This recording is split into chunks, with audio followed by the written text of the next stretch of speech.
Salam jumpa lagi dalam We Are Salafide. Kali ini kita akan membahas ringkasan pelajaran soal sahabat dewasa.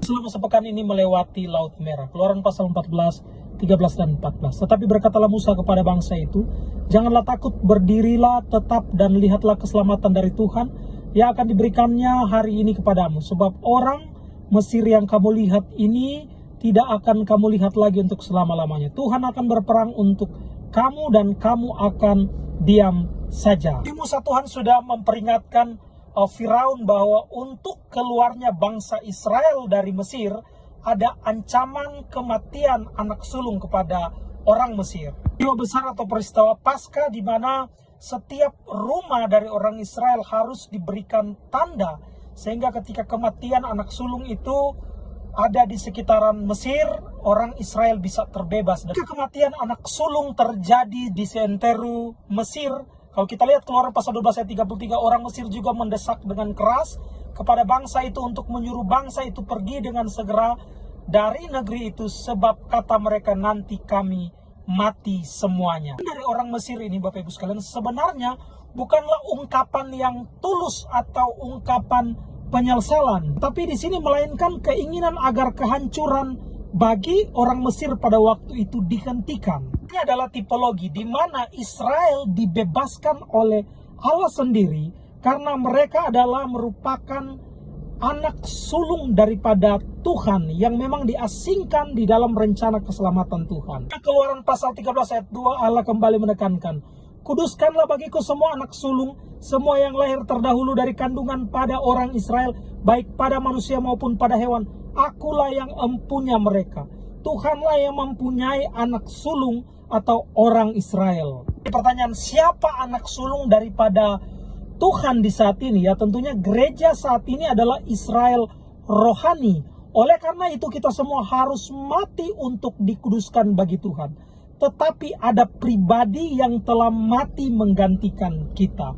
Ada Yesus yang menggantikan posisi kita manusia sehingga kita tidak mendapatkan kematian yang kekal. Kita semua bisa hidup, anak sulung daripada Bapa sendiri harus mati tergantung di atas kayu salib. Akhirnya bangsa Israel melewati akan Laut Merah.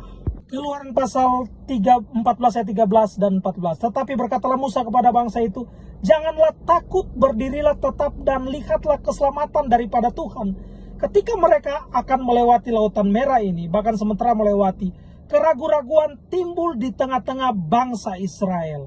Mereka cepat sekali melupakan penyertaan Tuhan waktu mereka keluar dari Mesir.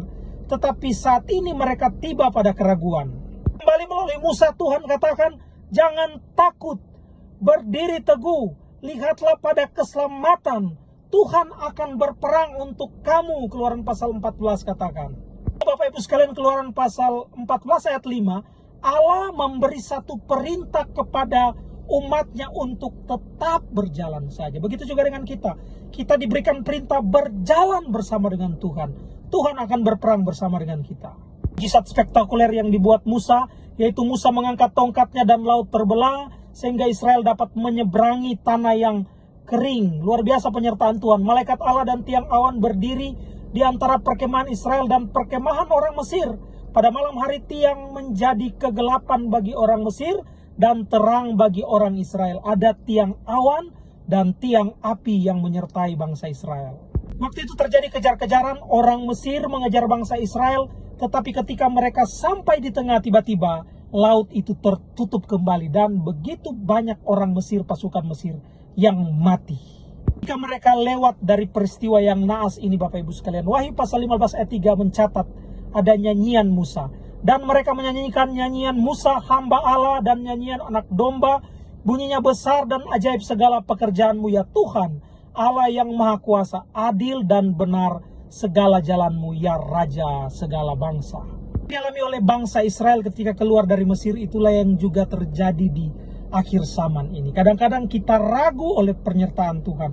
Kadang-kadang kita ragu dengan janji-janji Tuhan yang Tuhan berikan bagi kita. Kadang-kadang ada begitu banyak mujizat yang kita lewati bersama dengan Tuhan. Tetapi cepat kita meninggalkan Tuhan. Untuk itu, tetap semangat di dalam doa. Rajin belajar firman Tuhan because we are Salafide.